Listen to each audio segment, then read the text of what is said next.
Jeremiah chapter 14. The word of the Lord that came to Jeremiah concerning the droughts.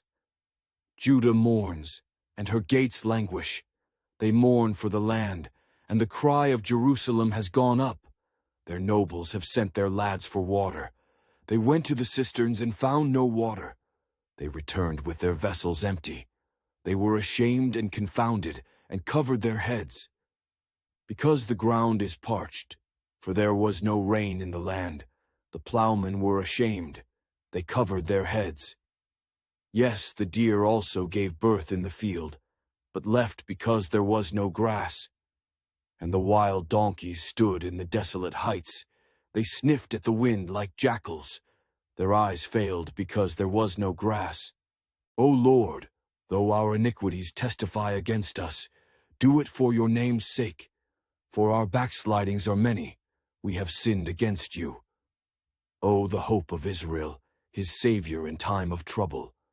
Why should you be like a stranger in the land, and like a traveler who turns aside to tarry for a night? Why should you be like a man astonished, like a mighty one who cannot save? Yet you, O Lord, are in our midst, and we are called by your name. Do not leave us. Thus says the Lord to this people. Thus they have loved to wander. They have not restrained their feet. Therefore the Lord does not accept them. He will remember their iniquity now and punish their sins. Then the Lord said to me, Do not pray for this people, for their good. When they fast, I will not hear their cry. And when they offer burnt offering and grain offering, I will not accept them. But I will consume them by the sword, by the famine, and by the pestilence. Then I said, Ah, Lord God, behold, the prophets say to them, You shall not see the sword, nor shall you have famine, but I will give you assured peace in this place. And the Lord said to me, The prophets prophesy lies in my name. I have not sent them, commanded them, nor spoken to them. They prophesy to you a false vision, divination, a worthless thing, and the deceit of their heart. Therefore, thus says the Lord concerning the prophets who prophesy in my name, whom I did not send, and who say, Sword and famine shall not be in this land. By sword and famine those prophets shall be consumed, and the people to whom they prophesy shall be cast out in the streets of Jerusalem because of the famine and the sword.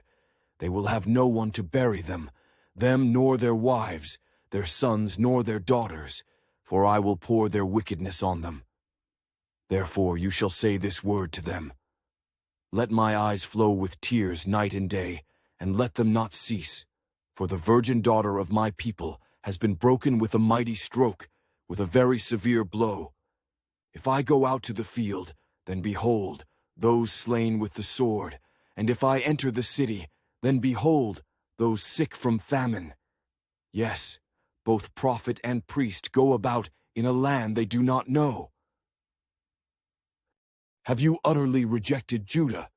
Has your soul loathed Zion? Why have you stricken us so that there is no healing for us? We looked for peace, but there was no good, and for the time of healing, and there was trouble. We acknowledge, O Lord, our wickedness and the iniquity of our fathers, for we have sinned against you. Do not abhor us, for your name's sake. Do not disgrace the throne of your glory. Remember, do not break your covenant with us. Are there any among the idols of the nations that can cause rain, or can the heavens give showers? Are you not he, O Lord our God? Therefore we will wait for you, since you have made all these.